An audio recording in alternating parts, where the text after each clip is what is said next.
அனைவருக்கும் வணக்கம். அஸ்ஸலாமு அலைக்கும்.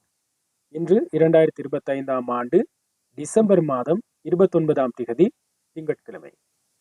இன்றைய நாளிலும் அஸ்வசம கொடுப்பனவு தொடர்பான மிக முக்கியமான ஒரு தகவலோடு தான் நாங்கள் உங்களை சந்திக்க வந்திருக்கிறோம். இந்த தகவலை தெரிஞ்சு கொள்றதுக்கு முன்னாடி மறக்காம என்னுடைய யூடியூப் சேனலை சப்ஸ்கிரைப் செய்து வச்சுக்கொள்ளுங்க. அதே போல பெல் ஐக்கனையும் கிளிக் பண்ணி வச்சுக்கொள்ளுங்க. எதிர்வரும் நாட்களில் நாங்கள் இந்த அஸ்வசம கொடுப்பனவு தொடர்பாக சொல்ற புதிய தகவல்கள், உடனுக்குடன் செய்திகளை, வழிகாட்டல்களை நீங்க தெரிஞ்சுக்கொண்டு அந்த நன்மைகளை பூரணமா பெற்றுக்கொள்ளக்கூடியதாக இருக்கும். அஸ்வசம தொடர்பாக மாத்திரமல்ல, பாடசாலை மாணவர்களுக்கு வழங்கப்படுகின்ற நலன்புரி திட்டங்கள், வயோதிபர்களுக்கு வழங்கப்படுகின்ற ஓய்வூதிய திட்டங்கள், அதே போல மீனவர்கள், விவசாயிகளுக்கு வழங்கப்படுகின்ற நலன்புரி திட்டங்கள், அதே போல விசேட தேவையுடையவர்களுக்கான நலன்புரி திட்டங்கள் என்று உங்களுக்கு எதெல்லாம் பயனுள்ளதாக இருக்குமோ அந்த எல்லா விஷயங்களையும் நாங்கள் எதிர்வரும் நாட்களையும் சொல்ல இருக்கிறோம். அந்த விஷயங்களை உடனுக்குடன் தெரிஞ்சு கொள்றதுக்கும் அந்த பயன்களை உடனுக்குடன் பெற்றுக்கொள்றதுக்கும் மறக்காம என்னுடைய யூடியூப் சேனலை சப்ஸ்கிரைப் செஞ்சு வச்சுக்கொள்ளுங்க. ஸ்கிரீன் நேம் போட்டிருக்கிறோம், RJ Rameez report. RJ Rameez report என்ற என்னுடைய யூடியூப் சேனலை மறக்காம சப்ஸ்கிரைப் செய்து வச்சுக்கொண்டு எதிர்வரும் நாட்களையும் பயன்பெறுமாறு நாங்கள் கேட்டுக்கொண்டு விஷயத்துக்குள்ள வரலாம். உங்களுக்கு தெரியும், 2022ஆம் 23ஆம் ஆண்டுகளை பதிவு செய்து அஸ்வசம கொடுப்பனவுகளை தற்போதும் பெற்றுக்கொண்டிருக்கிற தனிநபர்கள் குடும்பங்களுக்காகவும், அந்த காலப்பகுதியிலே நிராகரிக்கப்பட்ட தனிநபர்கள் குடும்பங்களுக்கு தங்களை மேல் பதிவு செஞ்சு கொள்றதுக்கும் தகவல்களை புதுப்பிச்சு கொள்றதுக்கும் நலன்புரி நன்மைகள் சபை கடந்த நவம்பர் மாதம் 10ஆம் தேதி முதல் டிசம்பர் மாதம் 10ஆம் தேதி வரை கால அவகாசம் வழங்கியிருந்தது. தித்வா புயல் ஏற்படுத்திய சேதங்கள் காரணமாக, பேரழிவு காரணமாக இந்த கால எல்லை மீண்டும் நீடிக்கப்பட்டு, வரையறை மீண்டும் நீடிக்கப்பட்டு டிசம்பர் மாதம் 31ஆம் தேதி வரைக்கும் உங்களுக்கு கால அவகாசம் வழங்கப்பட்டிருந்தது. இன்று 29ஆம் தேதி, 30, 31ஆம் தேதி, அதாவது இன்னும் 2 நாட்களுக்கு இந்த தகவல்களை நீங்க புதுப்பிக்கக்கூடிய வாய்ப்பு இருக்குது. நிறைய பேர் தட்டு தடுமாறி கஷ்டப்பட்டு ஏதோ ஒரு வழியில ஆன்லைன்ல ரெஜிஸ்டர் பண்ணிட்டாங்க. அப்படி முடியாம போனவங்க ஏஜி ஆபீஸுக்கு போய் அப்ளிகேஷன் எடுத்து அந்த உரிய அதிகாரிகளிடம் பூர்த்தி செஞ்சு கொடுத்திருக்கிறாங்க.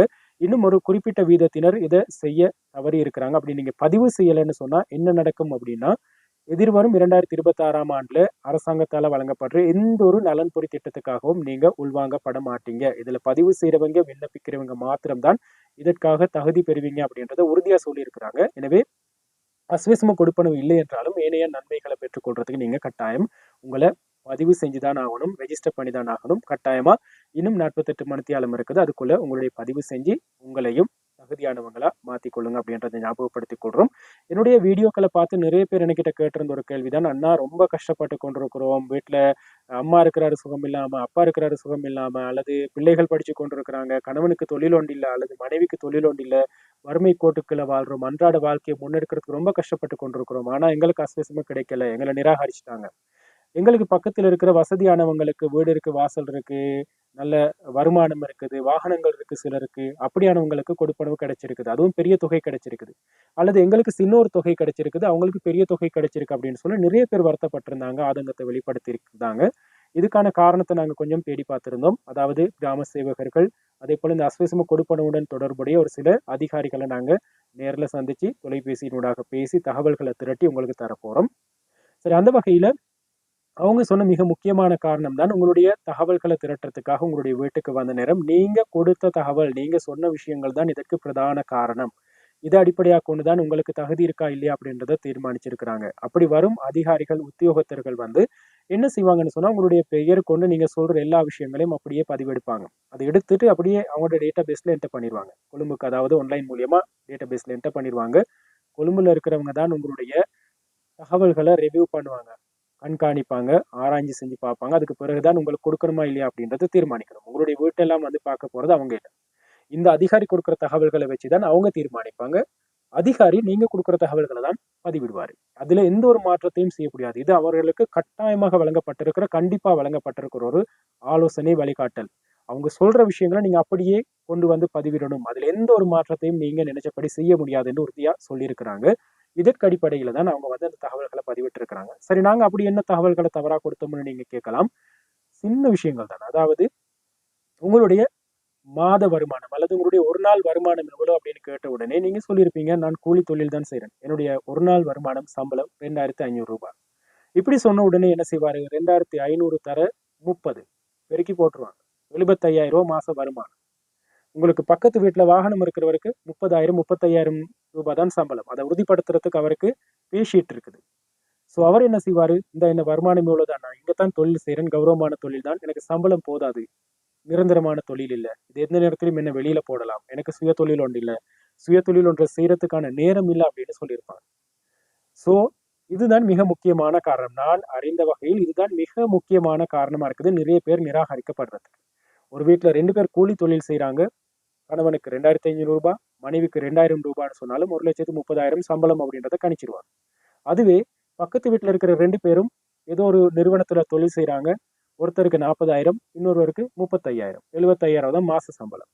ஸோ அவங்களுக்கு வருமானம் போதாது அப்படின்னு தீர்மானிச்சு கெஸ் பண்ணி அவங்களுக்கு அஸ்வசம குடுத்துருவாங்க.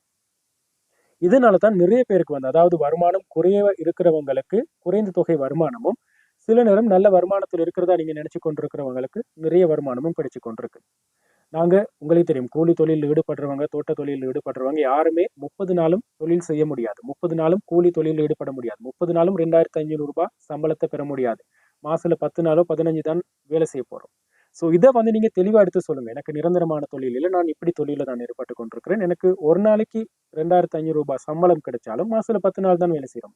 மாசம் ரூ. 25,000 தான் வருமானம். ஆரம்பத்துல அஸ்வசம கொடுப்பனவு வழங்குறதுக்கு தீர்மானிக்கிற நேரம் குறைந்தபட்ச வருமானம் அல்லது ரூ. 6,000 வருமானம் ஈட்டுறவங்கள தான் குறைந்த வருமானம் பெறுபவர்களாக அல்லது அந்த என்று சொல்வோம். குறைந்த வருமானம் பெறுறவங்களா கருதி அவங்களுக்கு தான் அஸ்வசம கொடுக்கப்பட்டிருக்குது. தனி நபர்களுடைய வருமானம் அல்லது செலவீனங்களை கணக்கிட்டு இப்போ ஒரு தலைக்கு வந்து ரூ. 13,500 தீர்மானிச்சிருக்கிறாங்க.